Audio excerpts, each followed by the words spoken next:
Morning, church. Today's scripture will be coming out of Matthew 5, verses 13 through 16. In Red Pew Bibles, it starts on page 852. And the word reads, "Ye are the salt of the earth, but if the salt have lost its savor, wherewith shall be salted? Is therefore good for nothing, but to be cast out and to be trodden under the foot of men.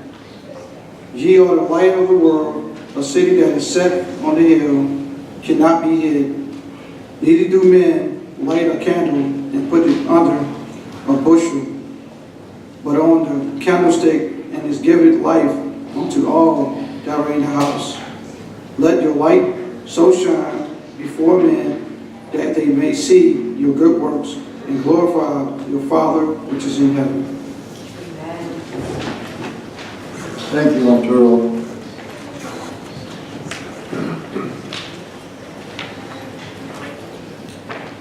As we continue our study of the Sermon on the Mount, you might want to keep your Bible open to Matthew 5, 13 through 16. I was thinking also of our prayers, and we talked about that this morning.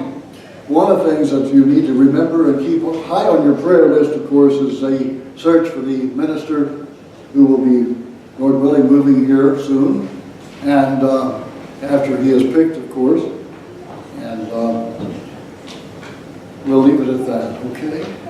I'll be able to step back and do my semi-retirement. Matthew chapter 5, 13 through 16. Right after the Beatitudes, Jesus starts in with the idea of salt and light.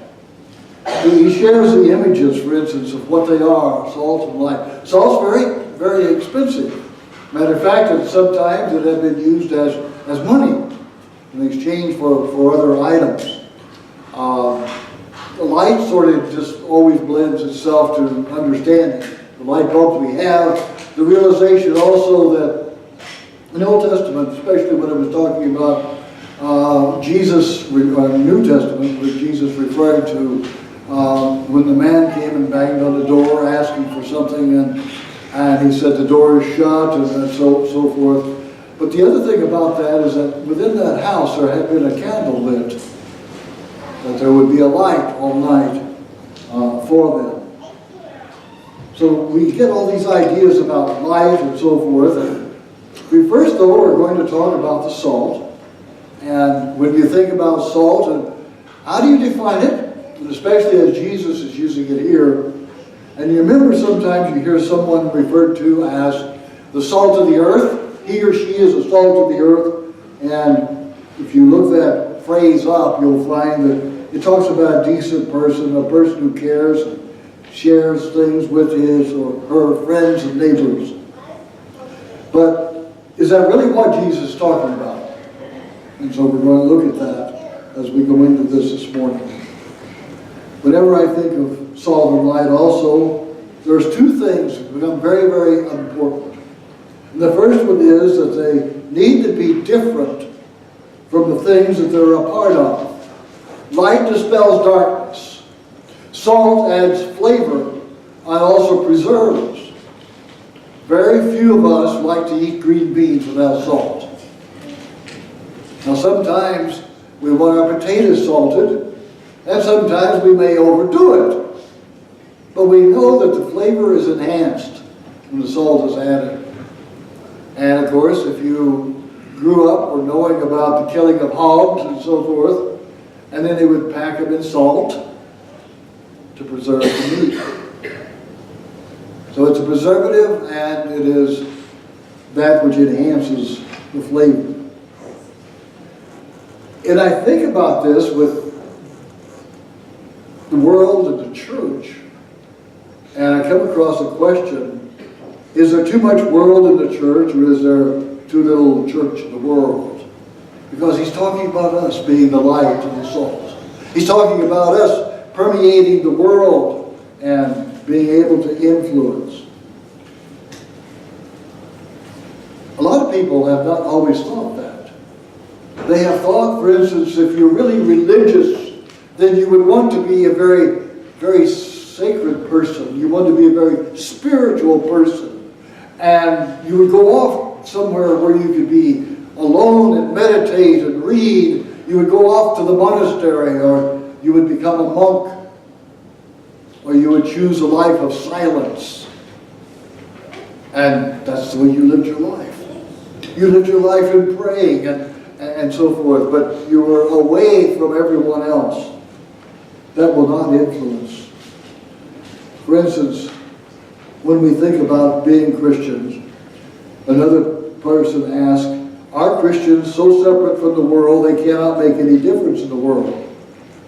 Or have Christians become so much like the world that they're not different enough to make any difference? We see that often in congregations now. We find changes that are coming about because people are thinking, if we were more like, and then they give some example, then more people would come. For instance, if we had instrumental music, if we had plays, and if we did different things, and if we would change the Lord's Supper to only being once a month or twice a year. I studied some in a seminary, and in doing so, I took this class which was about preaching. And one of the students talked about how she was preaching in her particular church, and she presented her lesson by dance. And so the teacher had her perform her sermon. And there are individuals, seriously, who do this often. They perform their sermon, they do it for a variety of ways, all thinking about, if we do these things, more people will come. That this will enlighten and help. You probably already figured out the seminary I was attending, or the school I was attending, was not part of the Churches of Christ. You're exactly right. Whenever I think of these things, and I think about the lady that did that, and I think about all the things that different people are saying, how are we really influencing our world? Or are we trying to be so much like them that they'll want to be a part of us and come and be there? Sometimes it's been asked and said that Christians don't stand out enough for people to ask, what makes you different? And this gives us the chance to talk about this difference that Jesus makes in our life if we stand out, if it is really making a difference. Some are also thinking, and this were some students in one of our Christian colleges, they asked this question and they were saying that this church is split racially, and it is split by generations. Some congregations are known to be older congregations. Some are known to be whatever you want to finish out the sentence. Matter of fact, even the religious world has thought this for a long time. Martin Luther King Jr. made this statement. He said, Sunday morning is the most segregated time in America. And when he said that, he was right. Exactly right. Churches are segregated often. They're segregated, and this is the way they believe in spreading the gospel. But we're talking about being salt and light. We're talking about being able to permeate and being able to affect others. And that they will come and they will ask the question. And others sometimes have said, when I go to church, I'm always feeling bad because they're always talking about what's wrong. What's wrong? And so they want us to water down the message, not realizing whether we're going to make the idea of what the church is to be like the world, or the world like the church. Another person wrote it this way. Another complaint is that there's nothing that distinguishes us. It seems like Christianity has become just another of many. Are you a Republican? Are you a Democrat? A Christian? Muslim, just check the appropriate box and go on. One of the things in our own society, and we look here in our city, and we think of how many religious groups there are. What difference does it make? What difference does it make? The other comment, if you really start living this way, and you start making big changes in your life, eventually it starts to change who you are from within. As it becomes natural to you. You end up living a life, creates peace among everyone you are around. I'd like to be that kind of a person. I really would like to be that. Wouldn't you? Wouldn't you like to be the kind of a person that when you go different places, you just bring peace with you? You bring a sense of goodness. Disciples of Jesus.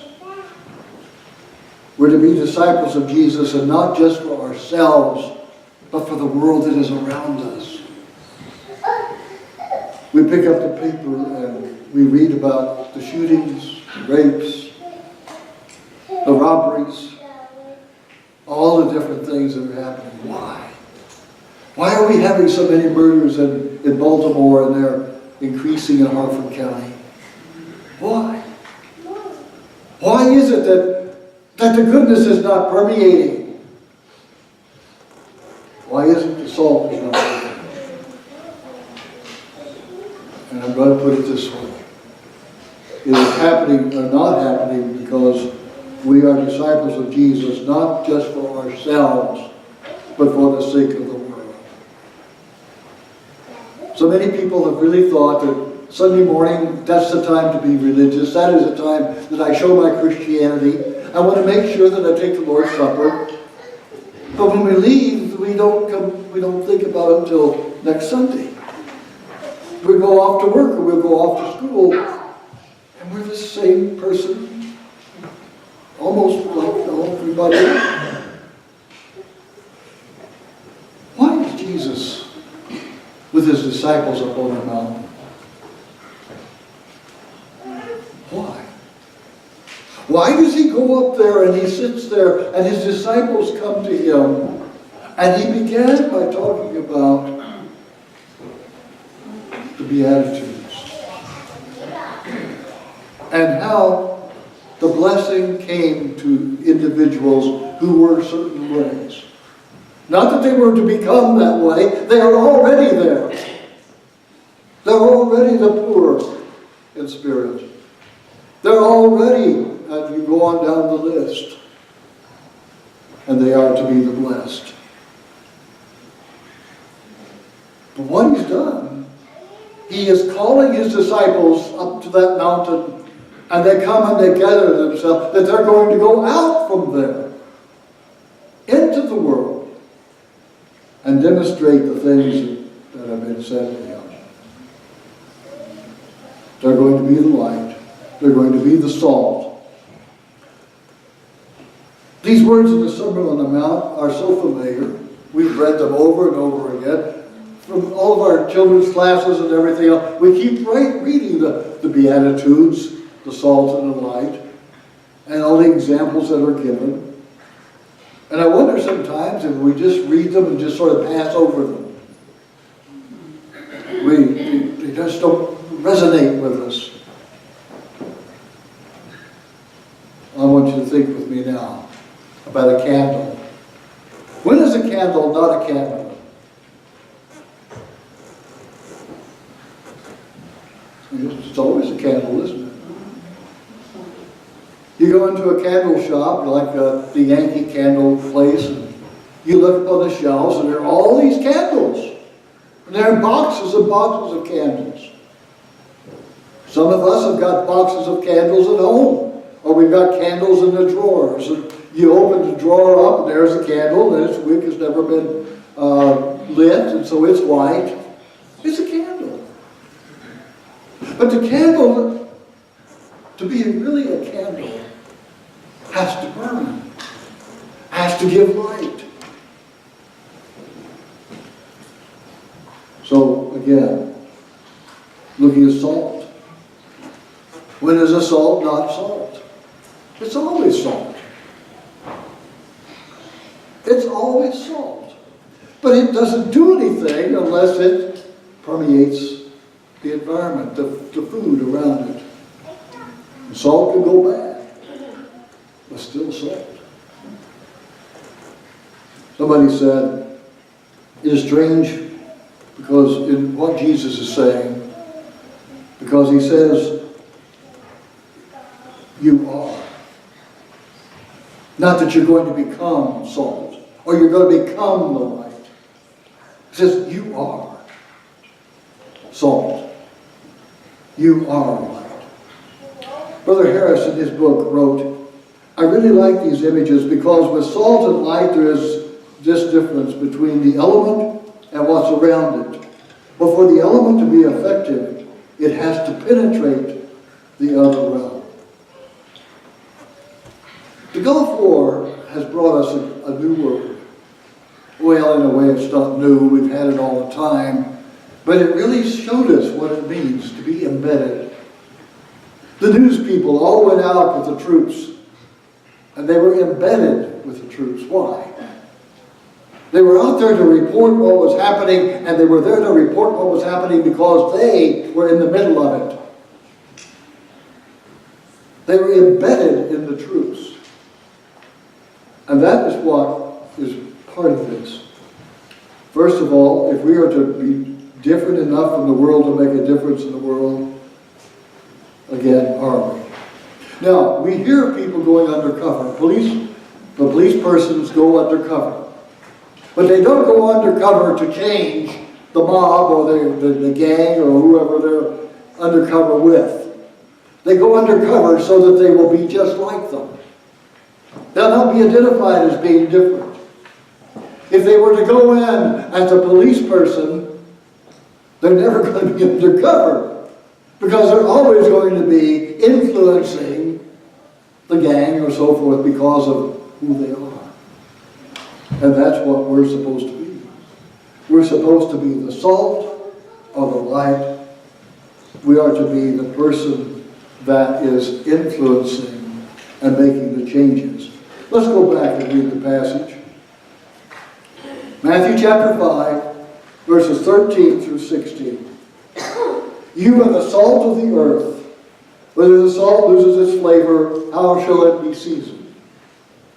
It is then good for nothing but to be thrown out and trampled underfoot by men. You're the light of the world. A city that is set on a hill cannot be hidden. Nor do they light a lamp and put it under a basket, but on a lampstand, and it gives light to all who are in the house. Let your light so shine before men, that they may see your good works and glorify your Father in heaven.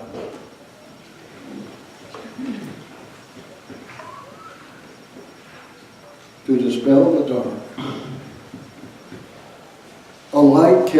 A candle cannot try to be something else if it's going to do its job. It has to be that. But is it natural for us? No. Not always. There are times we're uncomfortable because we know we stand out, because we're different, yes. But if we go to simply being who we're supposed to be, it has to have an effect. You can't change. Because some of the people we're going to be with will want us to do things differently. They'll want us to swear. They'll want us to steal. They'll want us to do whatever. But we'll say no. And we won't do it because we're standing there trying to show them that we're better than they are. But we will simply say, I can't do this. I cannot do this. Because Jesus died for me. I can't do this. I've got to be who I am. I am this new person who has Jesus living inside me. Therefore, I cannot but do and be who I am. The candle goes and the light is there, and the light guides. If the city is set upon a hill, the light permeates everything around it, and people are drawn to it. Just like the wise men are drawn by the star to follow to the baby Jesus. That light kept guiding them and directing them. It didn't make them do it, but it caused them to want to do it. And that's why I said a while ago that when you come into the room, you bring peace with you. The person who really believes he is a follower of Jesus Christ is going to bring peace into the room. A person who is the salt is going to be involved with the people around them. They're going to be involved and they're going to have an effect on them and have the ability to make them different.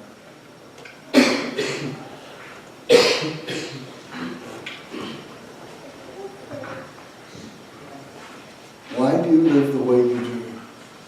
How many of you have been asked that question? Why do you live the way you do? Why do you do what you do?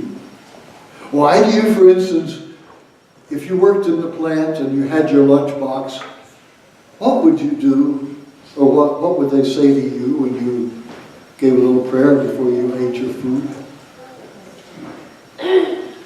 I had a friend years ago who worked for Ford Motors. He worked in a plant in Dearborn, Michigan. He was one of the first union organizers in Ford plants. And he said, every place he went, he carried two things with him all the time. Number one was his Bible, and secondly was the contract. And he did make a difference in the Ford plant in Dearborn, Michigan. That's the Ford plant that people heard about when they said that they had up on the walkways, catwalks around the building, people with submachine guns. They were there. There were people there that stole things out of your workbox, your tools. They were there. But Brother Jelly was there. And at age 17, Henry Ford overheard the foreman talking to him very straight. Brother Jelly. He was 17 years old. And he said, later, Henry Ford called him aside and said, you know, if you never do anything, you never make mistakes. Or words to that effect. I use that man as an illustration because he had such an effect on the people. Because he carried his Bible, he carried the contract. He lived in front of them. That if you, for instance, went to the restroom and you stayed too long, somebody would come in and get you. Male or female, didn't make any difference. This was the type of environment in which they were working. Submachine guns on the catwalk. Don't you waste your time. Bible and contract. Let your light so shine. Why do you live the way you do? Think with me for a moment about a wedding. The groom on one side, the bride on the other. They've said their vows, exchanged the rings, and the minister stands there and says, I now pronounce you husband and wife. The groom hears the word, I am a husband now. I've never been a husband before, but I'm going to spend the rest of my life learning how to be a husband. Because that's the vow he makes. I am going to spend the rest of my life being a husband, learning to be a husband, because I am a husband. All these changes that are going to come about, I am. So Jesus says in the Sermon on the Mount, in this passage, Jesus says, so now I pronounce you salt and light.